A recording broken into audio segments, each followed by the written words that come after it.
오늘 하나님께서 우리에게 주시는 말씀은 로마서 12장 1절에서 3절 말씀이 됩니다.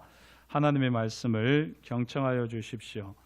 그러므로 형제들아, 내가 하나님의 모든 자비하심으로 너희를 권하노니 너희 몸을 하나님이 기뻐하시는 거룩한 산제물로 드리라.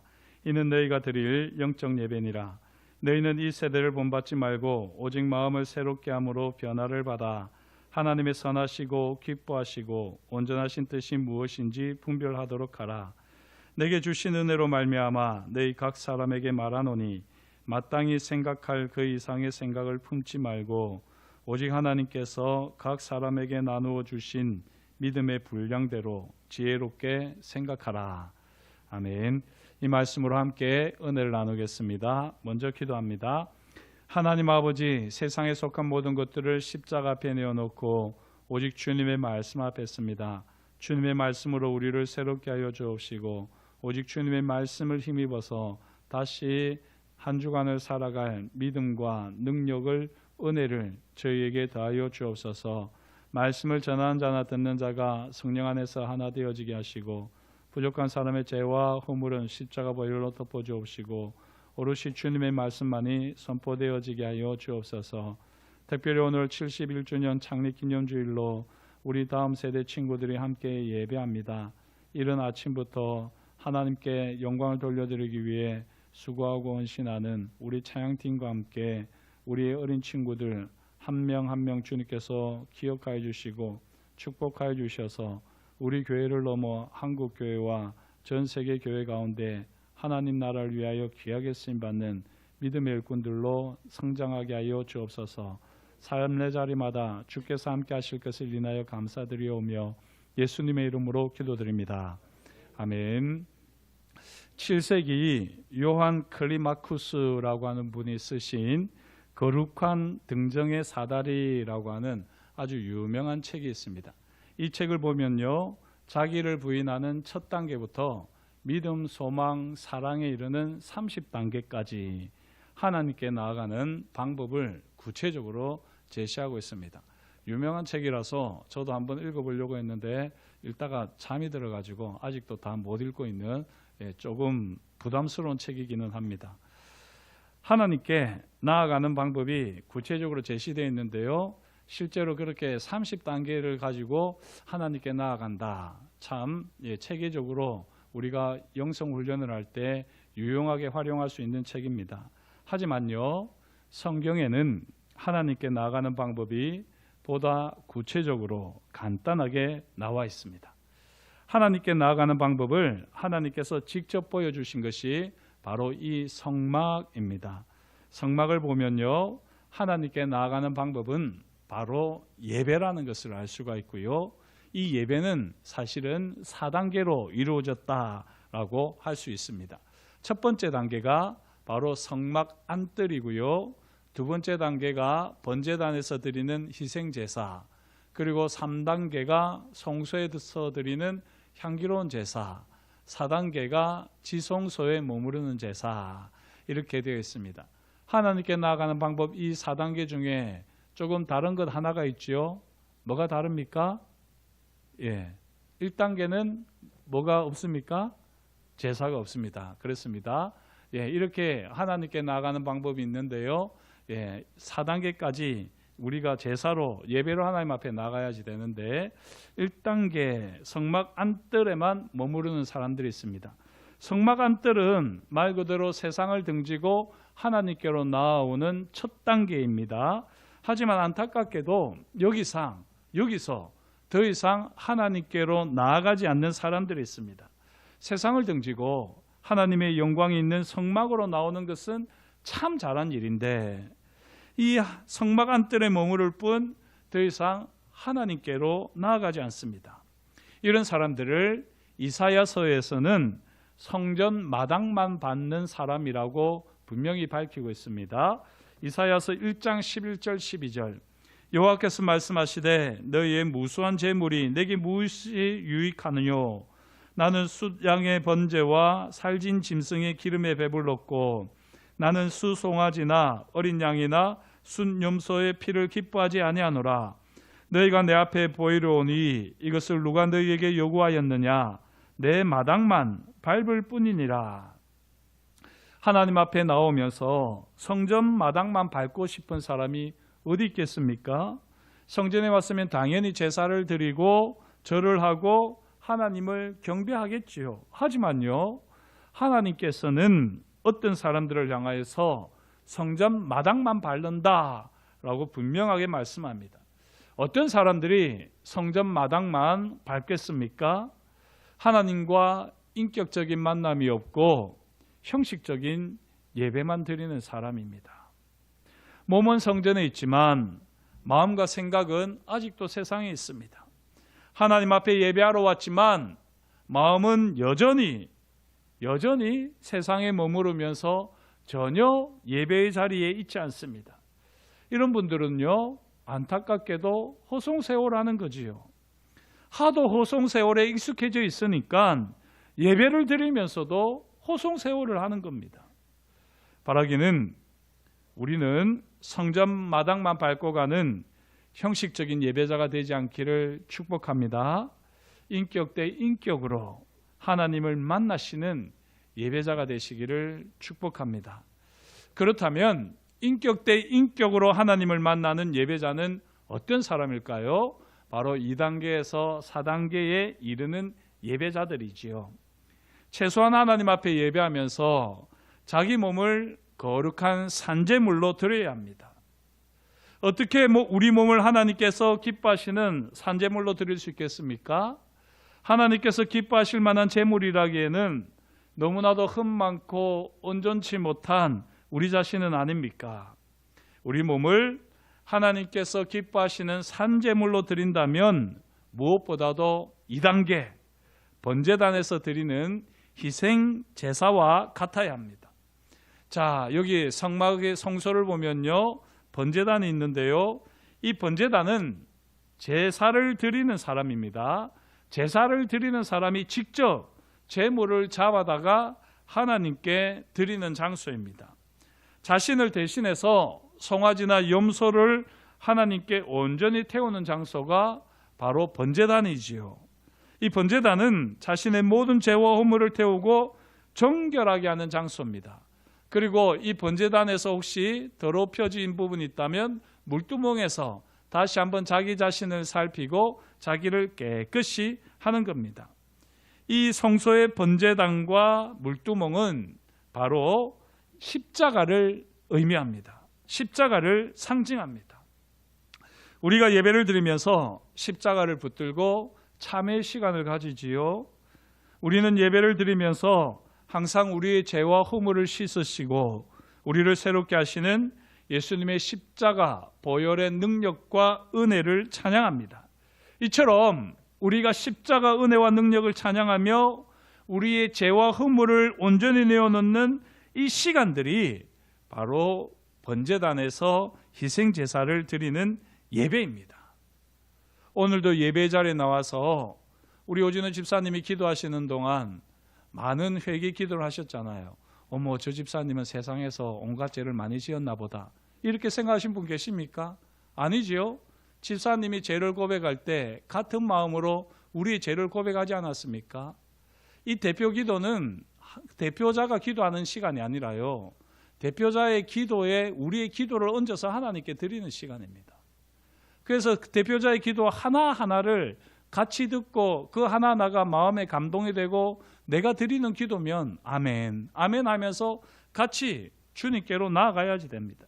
이게 바로 번제단에서 희생제사를 드리는 예배입니다.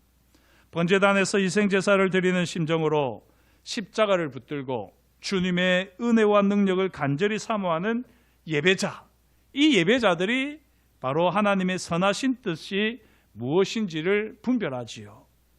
죄와 허물 상태로는 하나님 앞에 도저히 설 수 없습니다. 그 누구도 죄와 허물의 상태에서는 하나님 앞에 설 수 없습니다. 이것이 바로 하나님의 선하신 뜻입니다.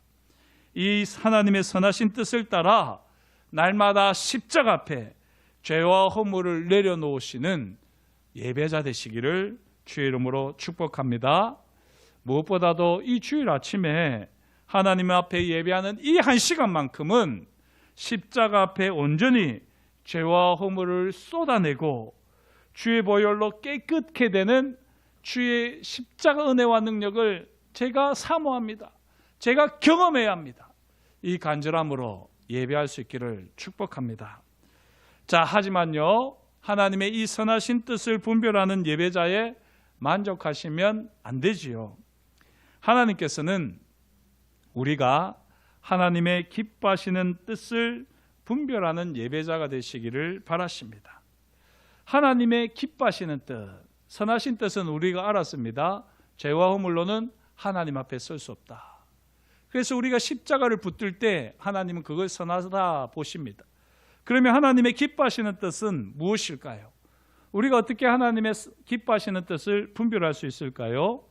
제가 자주 했던 예화이기도 한데요, 어떤 사람이 하나님 앞에서 기도를 간절히 합니다.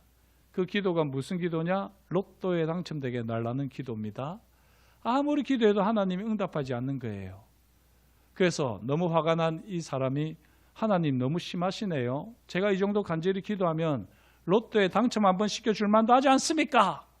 때를 쓰면서 고함을 지르고 막 기도를 합니다.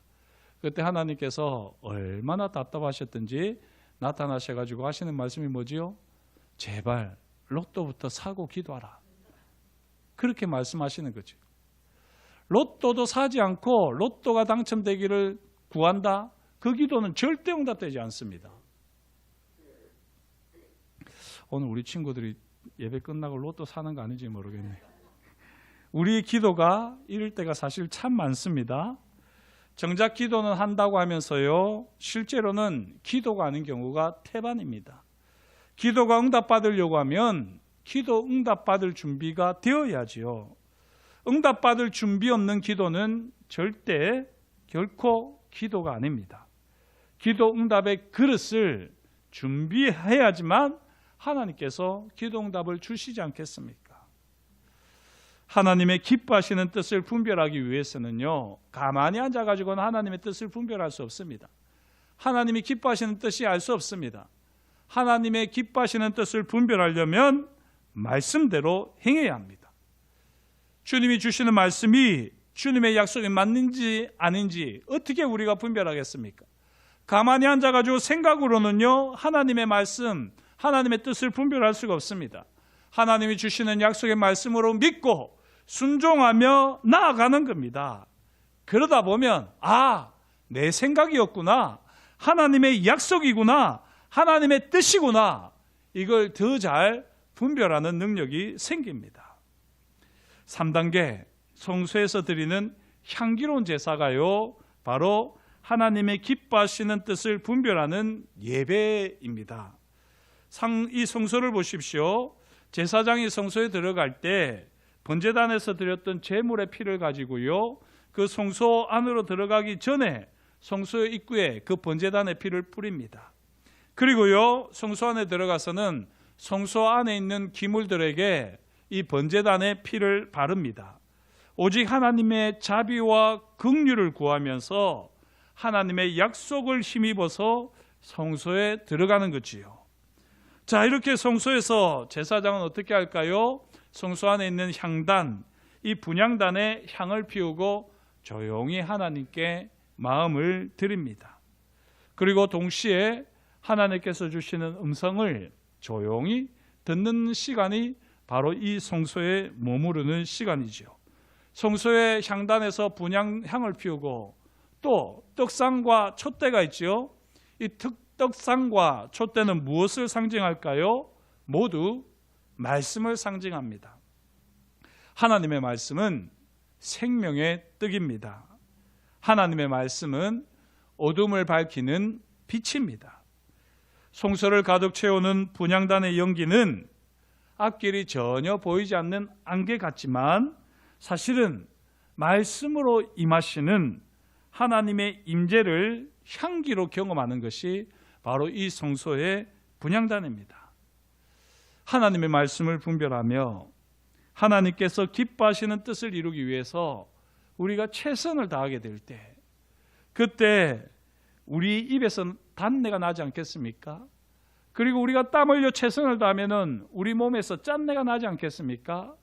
바로 이 단내와 짠내가 성소에서 경험하게 되는 바로 하나님의 임재의 향기입니다. 우리 삶에 단내와 땀내가 주님의 임재의 향기가 되기까지 말씀을 사모하며 그 항상 하나님의 말씀을 붙들고 하나님의 기뻐하시는 뜻을 분별하는 예배자가 되시기를 주의 이름으로 축복합니다. 하지만요, 이것이 전부는 아니지요. 하나님이 정말 기뻐하시는 예배자는 하나님의 온전하신 뜻을 분별합니다. 어떻게 하나님의 온전하신 뜻을 분별할까요? 바로 4단계 지성소에 머무르는 제사입니다. 구약시대는 지성소에 머무를 수 있는 사람이 오직 한 사람뿐이었습니다. 바로 대제사장입니다. 그리고 이 대제사장도요, 1년에 딱 한 번만, 대속죄일에 한 번만 지성소에 들어갈 수 있었습니다.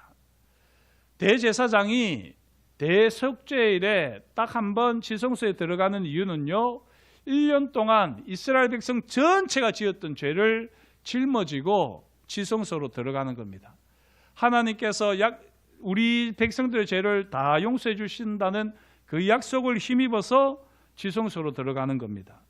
하지만요, 이 지성소로 들어갈 때 혹 대제사장의 죄와 허물 때문에 하나님이 진노하실까 봐 대제사장은 번제단의 피와 성소의 분향단의 연기로 자신을 덮고 분향단의 연기로 지성소로 가득 채운 다음에 그렇게 두렵고 떨림으로 지성소로 들어갑니다. 그럼에도 불구하고요, 이 대제사장의 죄가 차고 넘쳐서 그 죄와 허물이 하나님께 발견되면 어떻게 될까요? 이 지성소에서 바로 죽습니다. 그래서 대제사장은 죽을 각오로 지성소에 들어가게 되는 거죠. 혹시 제사장이 지성소에 들어가서 죽게 되면 어떻게 될까요? 다른 사람이 지성소에 들어갈 수 있습니까? 없습니까? 들어가지를 못합니다. 그러면 대제사장이 죽었는지 안 죽었는지 어떻게 알 수 있을까요? 그걸 구별하기 위해서 대제사장의 옷자락에는 딸랑딸랑 작은 방울이 달려 있는 겁니다. 그래서 움직일 때마다 은은하게 딸랑딸랑 소리가 들리도록 했습니다. 그리고 이 대제사장의 허리에는요, 긴 허리끈을 메고 있어가지고 소리가 나지 않으면 사람이 들어가는 것이 아니라 그 대제사장 시체를 끄집어내도록 긴 끈이 성소에 놓여져 있었던 것입니다. 이처럼 철저하게 죽음을 각오하며 나아가는 지성소의 제사는요, 사실은 그 어떤 제사 행위도 필요하지 않습니다. 지성소에 들어가서 대제사장이 하는 것은 아무것도 없습니다. 다만 주님 앞에서, 하나님 앞에서 조용히 머무르는 것이 바로 이 지성소 안에서 드리는 제사입니다. 대제사장의 존재 자체만으로 온전한 제사가 됩니다. 그 어떤 행위도 군더더기일 뿐입니다. 오로지 은은하게 방울 소리가 딸랑딸랑 나면서요, 아무런 소리도, 아무런 움직임도 없습니다. 오로지 지성소를 가득 메운 은은한 향기와 방울 소리가 있을 뿐입니다. 이때가 가장 하나님의 뜻이 잘 분별되는 순간 아니겠습니까? 이때가 가장 하나님의 온전하신 뜻이 분별되는 순간이 아니겠습니까? 하나님의 온전하신 뜻을 분별하는 순간은요, 오직 주님만이 왕이심을 고백하고 조용히 숨죽이며 주님의 임재 안에 머무르는 시간입니다. 바라기는 저와 여러분들이 이 지성소에 머무르는 예배자가 될 수 있기를 축복합니다. 악이 아닌 선을 분별하는 예배자도 참 귀하고 소중하지요. 선을 넘어 하나님께서 기뻐하시는 뜻을 분별하는 예배자 더 귀하고 소중합니다. 하지만 정말 하나님께서 기뻐하시는 예배자는 하나님의 온전하신 뜻을 분별하며 왕이신 주님 앞에 조용히 머무르며 주님의 임재 안에 있는 예배자입니다. 그 어떤 행위도, 그 어떤 소리도 필요치 않는 죽음 가장 가까이에 이르러서 하나님의 임재에 머무르면서 다시 살아나는 생명을 경험하는 이 은혜를 누리는 예배자, 이런 예배자를 하나님께서는 지금도 찾고 계십니다. 저와 여러분들이 이런 예배자가 될 수 있기를 다시 한번 축복합니다. 그렇다면 오늘 말씀을 생각하면서 지성소에 머무르는 예배자는 대제사장에게만 주어진 특권일까? 물론 구약에는 그랬습니다. 하지만 신약에 와서 우리 주님의 십자가와 부활 사건으로 말미암아 이제 더 이상 이 대제사장에만 주어져 있는 특권이 아닙니다. 히브리서 10장 19절 22절 그러므로 형제들아 우리가 예수의 피를 힘입어, 우리 성경에는 성소라고 되어 있지만요 원래는 지성소입니다. 그래서 표준 세번역이나 공동번역이나 영어 성경을 보면 지성소라고 분명하게 되어 있습니다. 그러므로 형제들아 우리가 예수의 피를 힘입어 지성소에 들어갈 담력을 얻었나니 그 길은 우리를 위하여 휘장 가운데로 열어놓으신 새로운 살 길이요 휘장은 곧 그의 육체니라. 또 하나님의 집 다스리는 큰 제사장이 계심에 우리가 마음의 뿌림을 받아 악한 양심으로부터 벗어나고 몸은 맑은 물로 씻음을 받았으니 참 마음과 온전한 믿음으로 하나님께 나아가자. 예수님께서 십자가에서 죽으실 때에 성소와 지성소를 구분하는 휘장이 찢어졌습니다. 예수님의 육체가 갈기갈기 찢어지셨을 때에 지성소의 휘장도 찢어졌습니다. 이제는 예수님의 십자가 은혜를 힘입어 우리 모두 각자가 하나님의 영광과 인재가 가득한 하나님 보좌 앞으로 나아갈 수 있습니다. 이 은혜를 꼭 누리시기를 축복합니다. 늘 이걸 사모하면서 살아야 됩니다. 오늘 내가 하나님 앞에 진정으로 예배를 드렸나? 내가 십자가 은혜를 경험했나? 내가 부활의 능력을 경험하나? 그러나 이걸 넘어서서 왕이신 주님께서 나를 온전히 다스리시는, 왕이신 주님께 온전히 붙들리는 이 경험이 있어야지 우리가 하나님의 온전하신 뜻을 분별하는 예배자라 할 것입니다. 하지만요, 이 하나님의 임재를 경험하는 것이 결코 쉬운 일이 아닙니다. 그래서 바울도 날마다 내가 지금까지 경험한 것은 다 뒤로 던져버리고 내가 경험했던 그 부활을 경험하기 위해서 날마다 나는 달려가노라 이야기했습니다. 그만큼 하나님의 임재, 주님의 임재를 경험하는 일은요 쉬운 일은 아닙니다. 그래서일까요? 바울은 오늘 말씀 3절과 같이 권면합니다.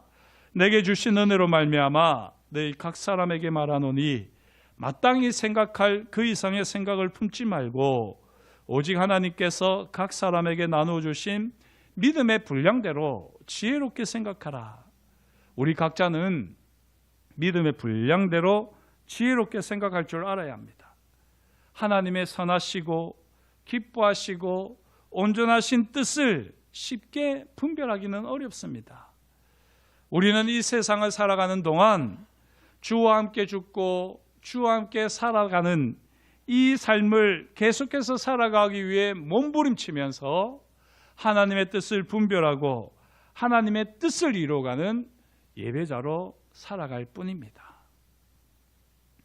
죽음의 마지막 순간까지 최선을 다했던 민족 청년 시인 윤동주님의 이야기입니다.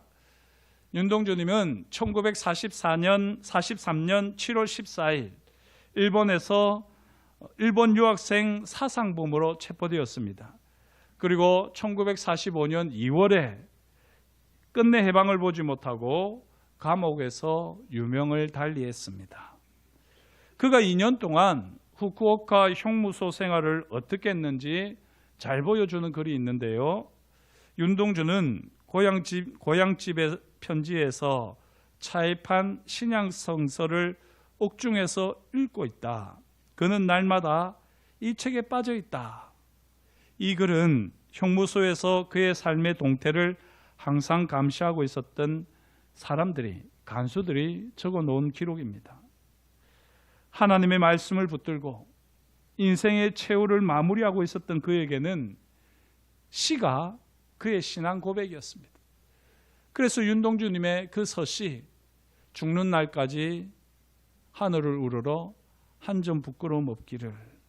이 시가 모든 사람들이 애송하는 그런 시가 아니겠습니까? 죽는 날까지 하늘을 우러러 한 점 부끄러움이 없는 삶을 살기를 소망했던 그는 진정으로 하나님의 온전하신 뜻을 분별하고자 최선을 다하는 예배자였습니다. 사랑성도 여러분, 오늘은 우리 신북교회가 창립된 지 71년이 된 것을 감사하고 기념하는 주일입니다. 신북교회 창립은요 1953년 10월 7일인데 요일이 수요일입니다. 달력을 이렇게 거슬러 가보면 수요일입니다. 왜 주일이 아니고 수요일을 교회 창립일로 했을까? 저도 여기에 대해서 궁금한데요. 여러 가지 이유가 있겠지만요. 주일과 수요일을 구분하지 않는 예배자들이 교회를 세웠기 때문이라 저는 그렇게 믿습니다. 만약에 주일과 수요일을 구분하면서 주일을 소중히 여겼다면 아마 수요일 첫 예배를 드렸다고 해도 그 다음 주일을 교회 창립주일로 그냥 기록해 뒀을 겁니다. 생각했을 겁니다. 하지만요, 우리 신북교회 첫 예배를 드렸던 믿음의 선진들은, 믿음의 선배들은 수요일과 주일을 구분하지 않았습니다. 왜 그럴까요? 주일 예배나 수요일 예배나 똑같이 귀하다는 겁니다. 매일매일 삶의 자리가 예배의 자리였기 때문에 수요일 날을 저는 교회 창립일로 기록해 두었다, 정했다고 믿습니다. 소망하기는 우리 모두 하나님의 온전하신 뜻을 분별하는 예배자가 되면 좋겠습니다. 이를 위하여 날마다 더욱더 하나님께 자신을 산제물로 드리며 하나님 앞에 조용히 오래도록 머물면서 주와 함께 죽고 주와 함께 사는 삶을 살아내면서 하나님을 기쁘시게 하는 예배자 되시기를 주의 이름으로 축복합니다. 기도하시겠습니다. 하나님 아버지, 오늘도 주님께서 우리에게 말씀하여 주시니 감사합니다. 하나님의 말씀을 따라 우리가 어떠한 사람이 되어야 할지를 분명히 알게 하시고 오늘도 우리가 주의 말씀에 힘입어서 다시 한번 결심하게 하시니 참으로 감사합니다. 우리의 삶의 자리에서 우리 자신을 산 제물로 드리게 하여 주옵소서. 하나님이 받으실 만한 선하고 기뻐하시고 온전하신 뜻을 이루는 예배자 되어지도록 성령님 우리와 함께하여 주옵시고 하나님의 말씀이 우리의 삶의 자리 가운데서 역사하여 주옵소서. 우리 하나님 아버지 다음 세대가 함께 예배하오니 우리 이 귀한 다음 세대 친구들에게도 하나님께서 역사하셔서 오늘이 기억나는 시간들이 되게 하시고 무엇보다도 하나님 앞에 예배자로 서고자 하는 결단과 결심이 있는 복된 시간 되게 하여 주옵소서. 모든 것을 감사드리오며 예수님의 이름으로 기도드립니다. 아멘.